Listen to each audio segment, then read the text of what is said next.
दीदार को हम तरस गए। अरे भाई, बड़ों के लिए ससुराल और छोटों के लिए ननिहाल दुनिया में लड़की की तरह लगते हैं। अच्छा, तो आप नानी के घर गए हुए थे, तभी तुम खूब मोटे ताजे नजर आ रहे हो।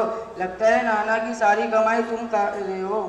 इसलिए लगता है तुम्हारे नाना बहुत कंजूस आदमी है, इसलिए दुबले पत्ते नजर आ रहे हो। अल्लाह मुझे और मेरे नाना को तुम्हारी नजर बद से बचाए। अच्छा भाई छोड़ो, जाने दो, तुम नाराज हो गए। अच्छा जरा ये बताओ, तुम वहाँ पर क्या कर रहे हो? अरे भाई, मैं वहाँ स्कूल पढ़ता हूँ और हमारे मोहल्ले में मदरसा भी चलता है। उसमें मैं रोज पाबंदी से जाता हूँ और हमारे हाफिज साहब बहुत अच्छे हैं, हमें मेहनत से पढ़ाते थे। आपके हाफिज साहब आपको क्या क्या सिखाते थे? हमारे हाफिज साहब हमको कुरान पढ़ाते थे, दीन की जरूरी बात सिखाते थे और कुरान और हदीस की बातें करते थे। अच्छा माशाल्लाह, आपके हाफिज साहब तो बहुत अच्छे थे। अच्छा जरा ये बताइए, वो कौन सा गुनाह है जिनको अल्लाह कभी माफ़ नहीं करेगा? अरे भाई, जिस इंसान की मौत शिर्क पर होगा उसको अल्लाह कभी माफ नहीं करेगा। अच्छा बताओ, अच्छा ये बताओ, कौन सा गुनाह है जिनका बदला दुनिया और आखिरत दोनों में मिलकर रहेगा? मेरे भाई, जिस इंसान का बदला दुनिया और आखिरत में मिलकर रहेगा वो गुनाह इंसानों पर जुल्म करना है और जुल्म का बदला इस दुनिया में मिलकर रहेगा। मेरे भाई बताओ, कौन सी दो आवाज़ें हैं जिन पर अल्लाह लानत फरमाते हैं? नंबर 1, खुशी के वक्त बाजे गाजे और नाच गाने करना। दूसरी, मुसीबत के वक्त चीखना चिल्लाना। इन दोनों पर अल्लाह ने लानत फरमाया है। फिर खुशी के वक्त और गमी के वक्त मुसलमानों को क्या करना चाहिए? अरे भाई, अगर अल्लाह ने खुशी का वक्त दिया हो तो अल्लाह का शुक्र अदा करे और अगर मुसीबत वगैरह आई हो तो उस वक्त सब्र करे। ये हुक्म मुसलमानों को अल्लाह ने दिया है। अच्छा भाई एक बात और बताइए, जो इंसान बगैर इनके लोगों को मसाइल बताता है, लोगों को फतवे देता है, इसका क्या हुक्म है?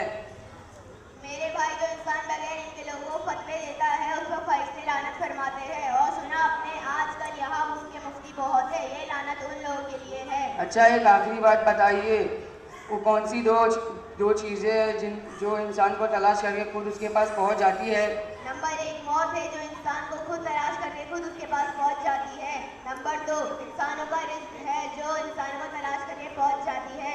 और ये भी सुन लीजिए, आज का इंसान मौत से डर रहा है और छुप रहा है और रोजी के पीछे इतना दौड़ रहा है कि वो हराम व हलाल की तमीज़ खत्म कर देता है, हक और नाहक को भूल जाता है, जुल्म और इंसाफ को भूल जाता है और किसी का माल चुराने वक्त अल्लाह को भूल जाता है। जबकि वो कुछ भी करेगा, किस्मत से ज़्यादा का रिज़्क उसको नहीं मिल सकता।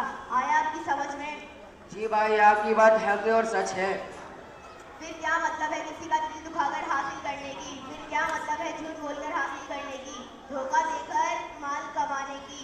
और फिर क्या मतलब है किसी का माल हड़प करने की? और क्या ज़रूरत है सूद का पैसा लेकर कारोबार करने की? बेशक मेरे भाई, आपने तो काम की बात बता दी। हकीकत में हमारा ईमान मजबूत हो जाए और इस बात पर हमारा ईमान जम जाए तो तकदीर का लिखा हुआ कोई मिटा नहीं सकता। तकदीर का लिखा हुआ मिलकर रहेगा। फिर और इससे हमारी सारी उलझनें और परेशानी दूर हो जाएगी। फिर मस्जिद में हमारा दिल लगेगा, नमाज में हमारा दिल लगेगा। वाह भाई, आपने तो नानी के घर से सेहत भी बना ली और आखिरत भी बना ली। अल्लाह ताला तुमको इससे ज़्यादा तरक्की अता फरमाए, तुम्हारे इल्म में बरकत अता फरमाए। मेरे भाई, ये सब कुछ मुझे मेरी नानी के घर से नहीं मिला है, बल्कि ये सारी बातें मुझे मेरे हलाई मेमन मस्जिद से मिली है। और ये भी सुन लीजिए, आप ईद के बाद से मकतब दीनियात हलाई मेमन मस्जिद में अपना दाखिला करें और आपके इल्म से अपने घर वालों को फ़ायदा पहुँचाइए।